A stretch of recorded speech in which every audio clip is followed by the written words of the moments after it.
The law of thought transmission is one of Neville Goddard's most powerful teachings.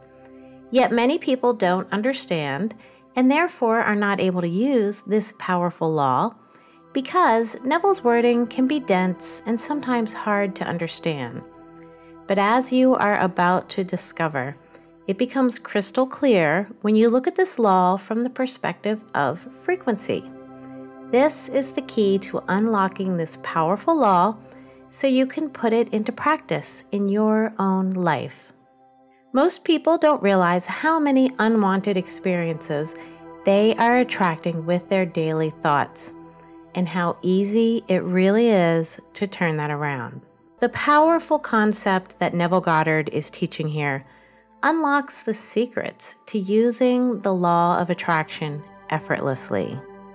Key number 1 lies in understanding how the law of thought transmission is working for you or against you in every moment of your life, whether you're aware of it or not.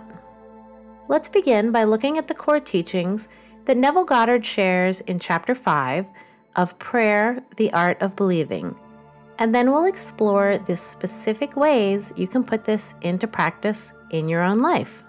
The words of Neville Goddard. A friend 1,000 miles away is rooted in your consciousness through your fixed ideas of him. You think of him and represent him inwardly in the state you desire him to be, confident that this subjective image is true, as if it were already objectified. The modified light of consciousness reaches the one to whom it is directed and impinges on the mirror of his mind. It causes his mind to vibrate according to the modification, and it goes. Thus, it produces in him what was mentally affirmed by you. It awakens in him a corresponding state which he must objectify. The subject will express the awakened state within him and remain unaware of the true cause of his action.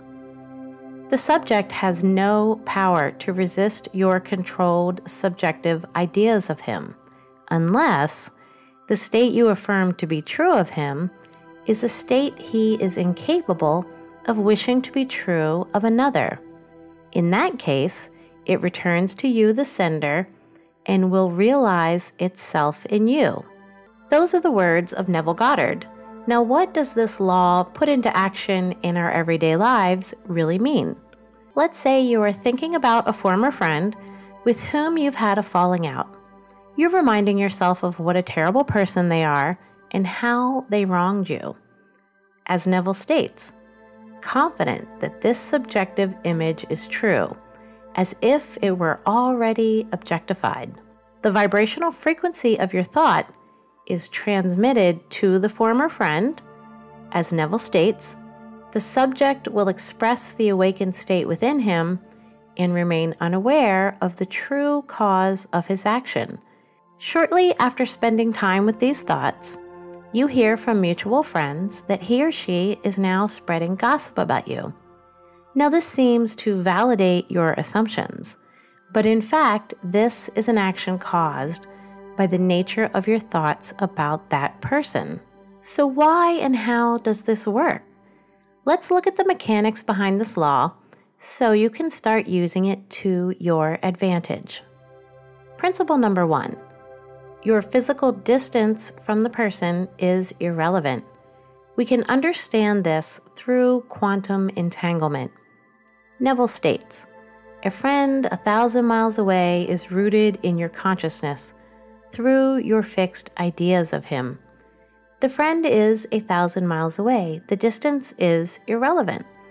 This is a phenomenon that Albert Einstein called spooky action at a distance. We know from quantum physics, entangled particles remain connected so that actions performed on one affect the other. At speeds greater than 10,000 times the speed of light, and as researchers state, possibly even instantaneously, even when they are separated by great distances. Principle number 2. Your thoughts will create a corresponding action, unless it is not a match. We can understand this through frequency and resonance. At their core, the thoughts we deeply believe and hold as true are just vibrational frequencies. And we can better understand what's going on here by looking at how frequencies interact. When two frequencies are the same, they resonate with and amplify one another.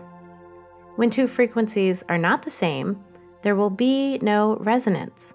For example, when you strike a tuning fork next to another tuning fork on the same frequency, the second tuning fork will begin to vibrate. However, when you strike a tuning fork next to a tuning fork on a different frequency, the second tuning fork will not vibrate because it is not a match. So in the case of the former friend, when you have those thoughts of them spreading gossip about you, keep Neville's statement in mind. The subject has no power to resist your controlled subjective ideas of him unless the state you affirm to be true of him is a state he is incapable of wishing to be true of another. So what this means is that if this is a frequency that they are also on, this idea will resonate and produce itself within them.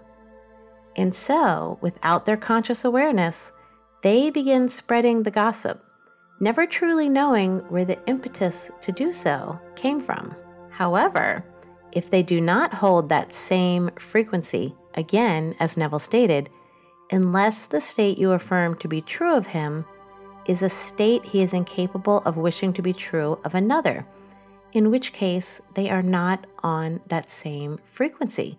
There will be no frequency match and no resonance within them. And so they will not absorb your negative ideas or speak ill of you. And then the power of your thought will have no effect on them and will only serve to bolster your own disempowering frequency. This is a simple but very powerful concept. Your deep-seated thoughts are just vibrational frequencies that are going to attract the correlated experiences into your life, whether you choose to be intentional with them or not. And the exciting thing about this is that when you do choose to become intentional with your thoughts, you can attract good things into your life. And you can also make yourself immune to the power of the thought transmission of others. So how exactly do you do this? There is one simple rule to follow, which Neville presents again and again throughout all of his teachings. First, he always reminds us of the ramifications of the law. For example, as ye sow, so shall ye reap. What you can wish and believe of another can be wished and believed of you. Then Neville provides the easy solution. He frequently quotes variations of this verse from the Bible. Whatsoever things are lovely, whatsoever things are of good rapport, if there be any virtue, and if there be any praise, think on these things. As we take a look at this practice in action, reflect on what you just learned about how frequencies do or do not resonate, and you will see why it's so powerful. I'm going to share a real-life example of how I put Neville's teachings into practice in my own life, and it really follows along the same lines of the example that we've already talked about. I had a conflict with a woman, and even after it was resolved, I found myself ruminating, telling the same story in my mind about how she was the bad guy and I was the victim. And I knew this was going to come back to me. And so I remembered Neville's teaching. Whatsoever things are lovely, whatsoever things are of good rapport, if there be any virtue, if there be any praise, think on these things. And so I made a mental list of her best qualities. I realized she is radiantly beautiful.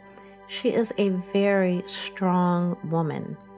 And so whenever she or the situation popped into my mind, I simply thought on those things and how wonderful for her to be able to bring all of her very best self out into the world. And what happened was that I was very quickly able to let the entire situation go. And when she would come up in conversation, I would share my praise and my good wishes for her, commenting on her beauty and her strength, and inviting others to offer her the same uplifting energy with their thoughts. And by doing this, I achieved two very important things. Number one, I was no longer stimulating within her negative thoughts and actions towards me. Number two, I also created an immunity against any negative thoughts that she might have by creating a frequency within myself that would not resonate with any ill regard towards me, simply because I no longer held that ill regard towards her or others, so I'm no longer on that frequency. Think about this experience and ones that you have had yourself that may be similar, and reflect on Neville's teaching here. It can be very helpful to choose a favorite passage, write it down on a note and place it on your dresser or your nightstand, and look at it every morning to set your intentions for the day. Here are a few of Neville's teachings on this topic to consider. Nothing befalls us that is not of the nature of ourselves. Never accept as true of others that which you would not want to be true of you. To believe that a state is true within the other not only awakens it within the other, but makes it alive within you. You are what you believe. Give, and ye shall receive. The more you use the simple yet powerful practice, the more powerful and automatic it becomes. So start putting it into practice in your own life today. Be sure to subscribe to see the next videos in this series about how to put the law of thought transmission to work for you in different and specific areas of your life. Let me know your thoughts in the comments and keep watching. I'll see you in the next video.